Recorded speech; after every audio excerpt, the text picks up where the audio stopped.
Hi friends, welcome to my channel missing throttle. তো আজকে চলে এসেছি আর একটা নতুন ভিডিও নিয়ে তোমাদের সঙ্গে শেয়ার করব বলে। তো আজকে আমার সঙ্গে আছে রয়্যাল এনফিল্ডের সব থেকে অ্যাফোর্ডেবল আর সব থেকে ফাঙ্কি দেখতে ইয়ং জেনারেশনের জন্য খুব ভালো, মানে প্রাইস রেঞ্জ কমের মধ্যে বলছি, মানে যেই 350 সেগমেন্ট আছে তার মধ্যে। তোমরা অনেকেই গেস করে ফেলেছো। তো আজকের টপিক হচ্ছে, হ্যাঁ ঠিকই ধরেছো, যেটা 2022-এ লঞ্চ হয়ে 2023-এ বাইক অফ দ্য ইয়ার হয়ে গেছে। আর 2024, 2025 এখনও সেলস কেউ নামাতে পারেনি, যতই অন্যান্য ব্র্যান্ডের বাইক এসে থাকুক, কিন্তু ওই বাইকের সেলস এখনও নামেনি। তো এখনও অবধি 5 লাখ ইউনিটস বিক্রি করে নিয়েছে রয়্যাল এনফিল্ড। তো হ্যাঁ, আমার সঙ্গে আছে রয়্যাল এনফিল্ড হান্টার 350।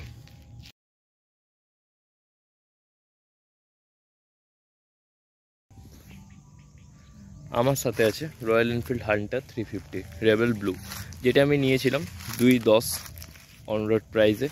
আর অ্যাক্সেসারিজ সব লাগিয়েছিলাম আমি 220-তে, 220-র আশেপাশে আমার এটা গেছিলো। আর এক্সট্রা কিছু আমি করিনি। ব্যাক রেস্ট লাগানোর ছিল, সেগুলো লাগাইনি, আমার ভালো লাগে না। এই লুকটা আমার বেশি ভালো লাগে ব্যাক রেস্টের থেকে। তো আজকে এসেছি এই বাইকটার রিভিউ নিয়ে। যারা অনেকে ভাবছে 2025-এ দাঁড়িয়ে হান্টার 350 নেবে, তাদের জন্য স্পেশালি এই ভিডিওটা। তো তোমরা যারা দেখছো অবশ্যই এটা শেয়ার করে নাও, তাহলে যারা নিচ্ছে তারাও বুঝতে পারবে যে এই বাইকটা নেওয়া জাস্টিফাই কিনা 2025-এ দাঁড়িয়ে। তো চলো স্টার্ট করা যাক। তো এটা হচ্ছে একটা 349.34 সিসির অনলি এয়ার কুলড ইঞ্জিন, যেটা প্রডিউস করছে 20.2 বিএইচপি পাওয়ার 6100 আরপিএমে। আর যেটা টর্ক হচ্ছে 27 নিউটন মিটার 4000 আরপিএমে। তো মানে টর্ক যথেষ্ট ভালো।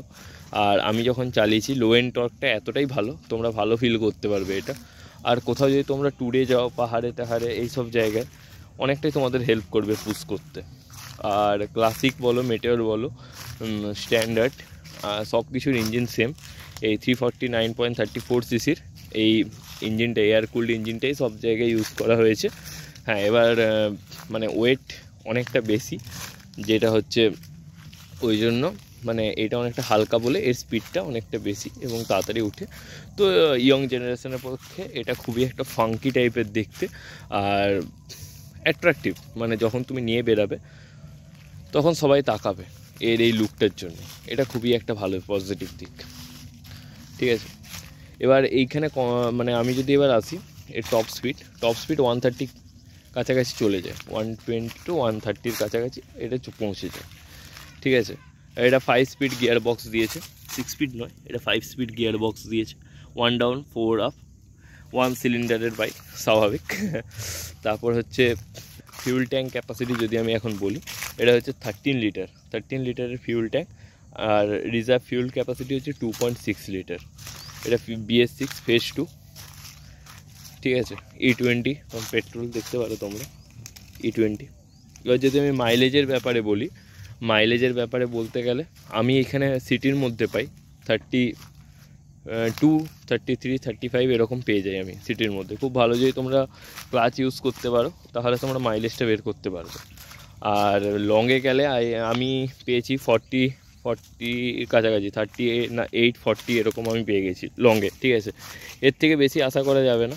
তবে হ্যাঁ, তোমরা যদি E20 পেট্রোল ইউজ করতে পারো, যেটা এখানে আছে, তো আমি এটা খুব ভালো পেয়েছি। আপ টু 40 আমি এর থেকে মাইলেজ বের করতে পেরেছি। আবার লংয়ে আমি যখন 100 কিলোমিটার রাইড করেছিলাম, সেই সময় আমি ওই মাইলেজটা আমি বের করতে পেরেছি। মাইলেজ 350 সিসির হিসেবে ঠিক আছে, কেননা মানে আর বেশি আশা করা যায় না এর থেকে। তোমরা যদি ভাবো 50-এর মাইলেজ নিবে, 45-এর মাইলেজ নেবে, সেটা বোকামি, কেননা এটার এই মাইলেজই স্যাটিসফাইড।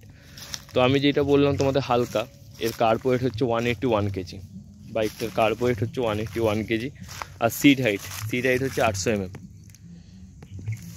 তো শর্ট টল সমস্ত রাইডের পক্ষে কমফোর্টেবল। আমার নিজের হাইট হচ্ছে 5'10" to 5'11", তো আমি এটা কমফোর্টেবলি রাইড করি। আমি লংয়ে নিয়ে গেছি, শর্ট রাইড করেছি, সিটির মধ্যে সব কিছুতে আমি করেছি। তো আমার কমফোর্টেবল লাগে, আমার সেরকম কোনো প্রবলেম হয় না। তো গ্রাউন্ড ক্লিয়ারেন্স হচ্ছে 150, গ্রাউন্ড ক্লিয়ারেন্সটা একটু কম যদি পিলিয়ন বসে চালায়। তো যদি কোনো বাম্পার আসে বা স্পিড ব্রেকার এইসব জিনিসগুলো যদি হয়, তাহলে মানে নিচটা ঠিক ডবল স্ট্যান্ডটা বিশেষ করে ঠেকে যায়, তোমরা ডবল স্ট্যান্ডটা দেখতে পারো, এইটা বেশি ঠেকে যায়। গ্রাউন্ড ক্লিয়ারেন্স খুবই কম, ঠিক আছে, অনেকটাই কম গ্রাউন্ড ক্লিয়ারেন্স। একটু তোমাদের বাম্পারে দেখে শুনে চালাতে হবে, না হলে প্রবলেম হবে।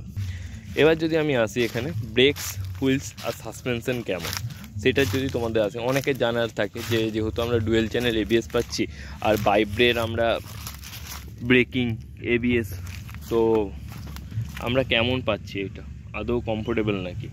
তো তোমাদের যখন আমি সেটা বলছি, সেটা হচ্ছে আমরা ফ্রন্ট যে সাসপেনশন ওটা টেলিস্কোপিক পাচ্ছি 41 mm ফোক্স আর 130 mm ট্রাভেল এখানে দিচ্ছে ফ্রন্ট সাসপেনশন। এটা টেলিস্কোপিক, আপস অ্যান্ড ডাউন নয়, ঠিক আছে। তো তেমন কোনো প্রবলেম হয় না, বাট মানে গাড্ডা টাড্ডা এলে একটু দেখে শুনে চালাতে হয়, ঠিক আছে। সাসপেনশনটা অতটা স্মুথ নয়, তবে এমনও নয় যে প্রচুর হার্ড, সেটা তোমাদের রাইডিংয়ের উপর নির্ভর করছে। আর পিছনে তোমরা দেখতে পারো 6 স্টেপ অ্যাডজাস্টেবল সাসপেনশন দেওয়া আছে, ঠিক আছে, twin tube 6 step adjustable suspension. Dual channel ABS, তোমাদের যেটা প্রথমেই বললাম আমি, ডুয়েল চ্যানেল এবিএস দিয়ে দিয়েছে। পার্সোনালি আমাকে যদি বলো, আমি ব্রেকিংয়ের যদি বলি, ব্রেকিং খুবই ভালো নিঃসন্দেহে। ব্রেকিং এতটাই সুন্দর, আমি ইনস্ট্যান্ট ব্রেক মেরে দেখেছি অনেক সময়, মানে খুব তাড়াতাড়ি দাঁড়িয়ে যায়, ঠিক আছে, এমন নয় যে একটু দূরে গিয়ে দাঁড়াচ্ছে। ব্রেকিং খুবই ভালো, আমি যেহেতু ফেস করেছি সেই জন্য আমি বললাম খুবই ভালো ব্রেক, ঠিক আছে। আর ফ্রন্ট ব্রেক সাইজ হচ্ছে 300 mm, 300 mm এর ব্রেক সাইজ। আর রেয়ার যেটা দিয়েছে ওটা হচ্ছে 270 mm রেয়ার। আর হচ্ছে হুইল টাইপ হচ্ছে অ্যালয়, টিউবলেস, দুটোই টিউবলেস দিয়েছে, খুবই ভালো। এতে অ্যালয় যেহেতু আছে, টিউবলেস যদি স্বাভাবিক। এই যেটা লো ভেরিয়েন্ট আছে, যেটা হচ্ছে রেট্রো রেবেল মনে হয়, না ফ্যাক্টরি রেবেল এরকম টাইপের একটা নাম আছে, তো ওইটাই টিউব যুক্ত দিয়েছে। আর ওর সিঙ্গেল চ্যানেল এবিএস, ওর অনেকগুলো ফল্ট আছে, মানে দেয়নি, প্রোভাইড করেনি, তার জন্য দামটা অনেকটাই কম রেখেছে কোম্পানির থেকে। দুটোই 17 ইঞ্চ দিয়েছে। আর ফ্রন্ট টায়ার সাইজ যদি আমি বলি 110/70, 17 ইঞ্চ অ্যালয় হুইলস। আর পিছনেরটা হচ্ছে 140/70, 17 ইঞ্চ। তো টায়ার তোমরা দেখতে পারো, টায়ার অনেকটাই চওড়া, কোনো প্রবলেমই নেই টায়ার নিয়ে, টায়ার অনেক চওড়া। আর তোমাদের যদি আমি এবার মিটার কনসোলে আসি, মিটার কনসোল যদি আমি আসি, তো তোমাদের দেখাচ্ছি আমি মিটার কনসোলটা কেমন। সেমি ডিজিটাল, যা যা ইনফরমেশন দরকার সব প্রোভাইড হয়ে যায়। মানে গিয়ার পজিশন ইন্ডিকেটার থেকে শুরু করে টাইমিং, ওডো, এখানে ট্রিপ এ, ট্রিপ বি, ট্রিপ এফ যখন তোমরা রিজার্ভে চলবে সেই তখন। তো আর ওভারঅল সবই ভালো, হ্যাজার্ড দিয়ে দিয়েছে ইনবিল্ট। তো তোমরা যদি এই গাড়িটার প্রোস কনস, মানে কী কী আমি এখন অবধি অ্যাডভান্টেজ ডিসঅ্যাডভান্টেজ খুঁজে পেয়েছি, সেটা যদি তোমরা জানতে চাও, তো আমি ডেসক্রিপশান বক্স আর পিন কমেন্টে আমি লিঙ্ক দিয়ে দিচ্ছি, তোমরা সেখান থেকে চেক করতে পারো। তো আমি পুরোটা কভার করেছিলাম, কী কী আমার প্রবলেম ফিল হয়েছে, কী কী আমার ভালো লেগেছে। তো এক্সস্ট নোট আমি তোমাদের শুনিয়ে দিই বাইকটার।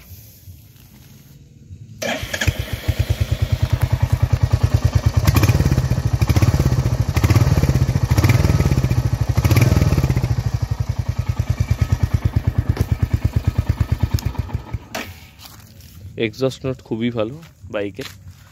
আর লাইটের সেটআপ যদি আমি বলি, লাইটের ফ্রন্টে দিয়েছে হ্যালোজেন লাইটের সেটআপ, আর এই ইন্ডিকেটারও হ্যালোজেন, বাট পিছনে এইটা এলইডি দিয়েছে, বাদ বাকি এই দুটো যে লাইটের দিয়েছে এই দুটোই হচ্ছে হ্যালোজেন, ঠিক আছে। আর তখন যখন আমি বাইক কিনেছিলাম, তো আমি শুধু কোম্পানির থেকে লাগিয়েছিলাম বলতে তোমার এই যে স্ক্র্যাচ গার্ড, ঠিক আছে, সিট কাভার, আর নিচে তোমরা দেখতে পারো এই যে সাম গার্ড লাগানো আছে, এগুলোই আমি লাগিয়েছিলাম, আর এক্সট্রা কিছু লাগাইনি। হ্যাঁ, আর এখানে আমি পিপিএফ করেছি, যেটা কলকাতার থেকে আমি করিয়ে এনেছিলাম, কলকাতার থেকে এটা করিয়েছিলাম পিপিএফটা। পিপিএফের কোয়ালিটি খুবই ভালো। আমার পিপিএফ করানো হয়ে গেল জুন মাসে আমি করিয়েছিলাম। July, August, September, October, November, December, January, February আমার 8 মাস হয়ে গেল পিপিএফ করানো।